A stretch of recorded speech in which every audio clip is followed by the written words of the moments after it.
Sasagang manananggal ang isang flood control project sa Gloria Oriental, Mindoro. Putol kasi ang dike kahit dineklarang tapos na noong 2023. Nangunguna sa balita si Mon Gualvez. Mon, anong detalye ng proyektong ito? Jiggy, taong 2022 pa, sinimulang itayo yung flood control project dito sa bayan ng Gloria sa Oriental, Mindoro. Akala ng mga residente tapos na ito noong 2023 dahil iniwan na ito ng mga gumagawa. Yun pala, mahigit 100 metrong dike ang hindi pa pala natatapos. Sa kuha ng drone video ng News 5, kita yung tila putol na dike sa tabi ng Balete River. 326 meters yung haba ng dike base sa nakasaad na kontrata nito noong 2022. Nagkakahalaga yan ng 50 million pesos.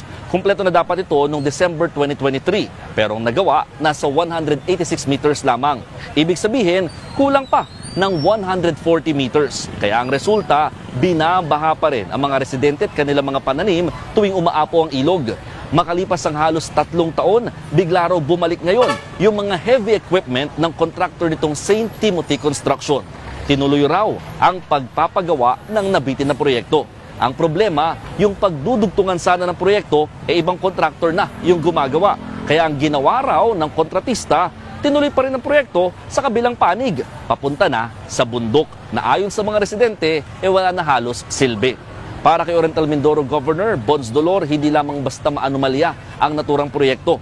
Pakinggan natin ang pahayag niya hinggil dito. Bago na ngayon tayong tawag, manananggal, di ba? Kalahati, buo, kalahati, nawawala. Tapos nung pumutok ang issue, saka lang sila ulit nagparamdam. Sa katinan mo naman, gumawa sa kabilang side hindi. Sa pag-iimbestiga pa ng Provincial Government Oriental Mindoro, lumalabas din daw na wala sa pambansang budget ang naturang proyekto. Ibig sabihin, malinaw daw na galing sa budget insertion lamang ang pondong ginastos para sa proyekto. Jiggy, sinubukan natin kunin ang panig ng sangkot na kontraktor at sinabi nila ng kanilang tagapagsalita na aalamin at sisilipin nila ang naturang proyekto. Balik sa iyo, Jiggy. Yan ang ulat ni Mon Gualvez mula sa Oriental, Mindoro. Mga kapatid, Jiggy Manikad po, pagdating sa mahalagang balita sa loob at labas ng bansa, dapat una sa lahat, mag-follow at mag-subscribe na sa social media pages ng News 5.